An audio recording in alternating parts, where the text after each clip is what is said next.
अस्सलाम वालेकुम everyone, welcome to my YouTube channel medical notice. तो आज इस वीडियो में हम लोग अपना प्रीवियस टॉपिक जो कि हमने पढ़ा था जिंजाइवल इनलार्जमेंट, उसी की फ़र्स्ट क्लासिफिकेशन जो हमने पढ़ी थी इन्फ्लेमेटरी इनलार्जमेंट, उसको ही डिस्कस करेंगे, जिसके अंदर दो हैं हमारे पास, acute and chronic.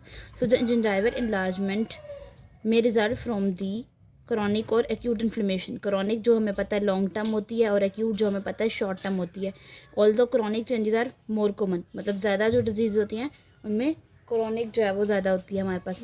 Inflammatory changes are usually a secondary complication of any other type of enlargement, यानी किसी और इनलार्जमेंट की वजह से वो हुई थी, मतलब कोई और रीज़न थी जिसकी वजह से इन्फ्लेमेशन हुई। तो हमें क्या करना पड़ता है ट्रीटमेंट में, it is important to understand the double etiology. हमें ये भी समझना है कि इन्फ्लेमेशन क्यों हुई, ठीक है, और अगर इन्फ्लेमेशन हो गई है तो आगे होने वाले जो सिम्टम्स हैं उनको भी देखना है। तो हमें दोनों चीज़ों को एट अ टाइम जो है वो ट्रीट करना पड़ता है। अब हम डिटेल में डिस्कस करेंगे क्रॉनिक इन्फ्लेमेटरी इनलार्जमेंट, जो कि आज की वीडियो का टॉपिक है हमारा। क्लिनिकल फीचर्स, कैसे देख के पता लगेगा क्लिनिकली कि किसी को क्रॉनिक इन्फ्लेमेटरी हुई है या एक्यूट है। तो क्रॉनिक के क्या हैं? Chronic inflammatory gingival enlargement originates as a slight ballooning of interdental papilla and marginal gingiva। अब मैं आपको बताती हूँ कि ये किस तरह से हमारे पास जो मैं बात कर रही हूँ कि ये बैलून क्या होता है? बैलून की शेप थोड़ी फूली सी होती है, तो हमारा जिंजाइवा जो होगा वो थोड़ा फूला सा होगा, ठीक है। इस तरह वो कह रहे हैं कि इंटरडेंटल पेपिला पे जो दो दांतों के दरमियान में स्पेस होती है इंटरडेंटल, उसको हम पेपिला कहते हैं, तो वहाँ पे एंड मार्जिन, और जो दांत के बिल्कुल मार्जिनल एरिया पे जहाँ पे वो होती है उसको हम, वहाँ पे ये जो है वो शुरू होती है। It produces a life preserver shape bulge around the involve teeth, यानी एक बल्ज सा बनता है, उभार सा ऊपर की तरफ प्रोजेक्शन सी बनती है। दिस बल्ज कैन इंक्रीज, ये बल्ज आहिस्ता आहिस्ता बढ़ता जाता है साइज में, until it covers the part of crown, जबकि ये पूरे क्राउन को ही कवर कर लेता है, ठीक है, अगर हम इसको ट्रीट ना करें तो। इनलार्जमेंट कैन बी लोकलाइज्ड और कैन बी जनरलाइज्ड। लोकलाइज जो कि एक दांत पे या एक दो दांत पे होंगी, और जनरलाइज जो थ्रू आउट द माउथ होगी हमारे पास। It progressive slowly. अब हमें पता है जितनी भी क्रॉनिक डिजीज होती हैं वो आहिस्ता आहिस्ता उनका ऑनसेट स्लो होता है, और यहाँ पे वो पेनलेस भी है, ठीक है। उसके बाद आगे आ जाते हैं, ये हमने पढ़ ली कि जी जनरलाइज्ड और लोकलाइज्ड क्रॉनिक इन्फ्लेमेटरी इनलार्जमेंट में क्या फीचर्स हैं। अब हम देखते हैं डिस्क्रीट इनलार्जमेंट, ठीक है। Chronic inflammatory enlargement occur as a discrete sessile or pre-denticulated mass that resembles a tumor। इसमें क्या होता है? एक ससाइल एक छोटा सा नॉन मोटाइल, मतलब जो मूव नहीं कर सकता, ऐसा एक ट्यूमर सा बनेगा, ऐसा एक मैस बनेगा। प्री डेंचुलेटेड मतलब जो बहुत साइज में बहुत छोटा होगा, तो ऐसा एक मैस बनेगा जो कि एक ट्यूमर से मिलता जुलता होगा। इट में भी इंटरप्रॉक्सिमल, यानी दो दांतों के दरमियान वाली स्पेस पे बन सकता है, और ऑन द मार्जिनल पे भी बन सकता है, यानी मार्जिन पे भी, and on the attach gingiva और अटैच पे भी, यानी तीनों तरह के पेपिलास पे ये बन सकता है। और ये वाली लाइंस भी क्या होती हैं? दीज आर स्लो ग्रोइंग, ठीक है, and they are usually painless. और ये भी क्या होती हैं? These are also painless.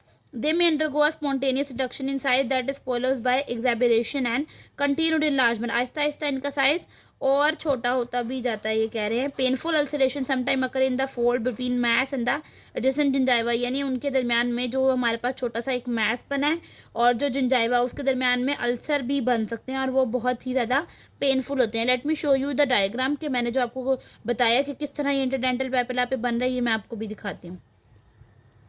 So this is the diagram of chronic inflammatory gingival enlargement which is localized to the anterior region। ये देखें यहाँ पे, ये आप देख सकते हैं कि ये इंटरडेंटल पेपिला, ये मार्जिनल पे, ठीक है, अटैच पे ये छोटे छोटे जो हमारे पास बलूनिंग पैटर्न्स बने बैलून की तरह के, ये क्या है? दीज आर द क्रॉनिक हमारे पास जिंजाइवल इनलार्जमेंट। और ये भी हमारे पास है जो हमने कहा डिस्क्रीट में आ जाती है क्रॉनिक इन्फ्लेमेटरी इनलार्जमेंट, जो ससाइल नोड्यूल से, ये देखें ये बन रहे हैं हमारे पास, पीडेंटिकुलेटेड मैसेस बन रहे हैं, ये है हमारे पास।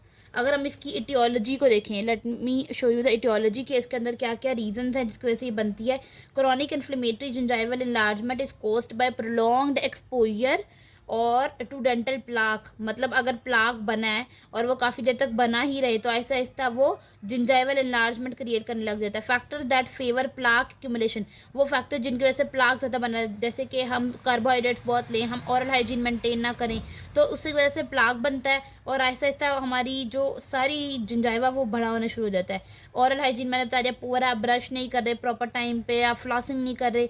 इरिटेशन बाय एनाटमिक एबनॉर्मलिटीज़, जैसे कि अगर आपकी पहले से क्राउडिंग ऑफ टीथ है तो जो जिंजाइवा है वहाँ का वो स्वेल हो जाएगा। Improper restorative and orthodontic appliances के आपने कोई अप्लाइंस लगाई हुई है दांत पे, जैसे कि ब्रेसेस वगैरह लगे हुए हैं, उसकी वजह से भी आपकी ब्रशिंग प्रॉपर नहीं हो पाई और वहाँ का जिंजाइवा जो है वो इनलार्ज हो गया। ठीक है, दिस वॉज द एटियोलॉजी की क्रॉनिक इन्फ्लेमेटरी इनलार्जमेंट होती क्यों है। अब मैं आपको बताती हूँ कि जिंजाइवल इनलार्जमेंट जो कि माउथ ब्रीथिंग के साथ किस तरह एसोसिएटेड है। Gingival changes associated with the mouth breathing. Gingivitis and gingival enlargement are often seen in the patients who are mouth breathers, जो कि मुंह से सांस ले रहे हैं, नाक से नहीं ले रहे। तो जब वो मुंह से सांस लेते हैं तो उनका मुंह खुला ही रहता है। जब उनका मुंह खुला रहता है तो वहाँ का जो जिंजाइवा है वो इनलार्ज होने लगता है। इनलार्ज के साथ साथ वो रेड भी हो जाता है और ईडिमेटस भी हो जाता है। With the diffuse surface shininess of exposed area, यानी जो एक्सपोज्ड एरिया है जो नज़र आ रहा होगा हमें सामने की तरफ, वो शाइन भी कर रहा होगा हमारे पास।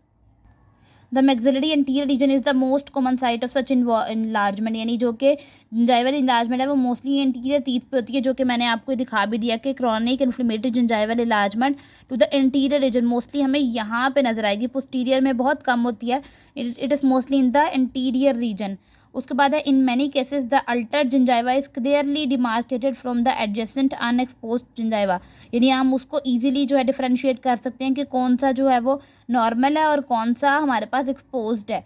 It's harmful effect is generally attributed to irritation from surface dehydration, यानी वो जो सरफेस होगी जहाँ पे जिंजाइवल इनलार्जमेंट है वहाँ डिहाइड्रेशन शुरू हो जाएगी, तो उससे जो उसकी सरफेस है वो बहुत इरिटेट होगी और बहुत ज़्यादा ही ख़राब हो जाएगी। ठीक है, दिस वॉज ऑल अबाउट। अब जो है मैं अगर आपको जिंजाइवल दोबारा से इनलार्जमेंट माउथ ब्रीथर में दिखा दूँ तो ये देखें, वो जिसके जो मुंह है वो ये देखें खुला रहता है, मुंह खुला हुआ है। ठीक है, तो यहाँ का जिंजाइवा जो है वो इनलार्ज हो गया है। Note the lesion is sharply circumscribe to the interior margin and papillary areas, वो कह रहे हैं कि हम देख सकते हैं कि मार्जिन्स पे और पेपिला में ही मोस्टली ये हो रहा है। ठीक है, तो this was all about the chronic inflammation. इंशाल्लाह next video will be on the enlargement of the drug induced enlargement. और आई होप कि आपको ये वीडियो अच्छी लगी होगी। अगर आपको वीडियो अच्छी लगे तो चैनल को सब्सक्राइब करें और वीडियो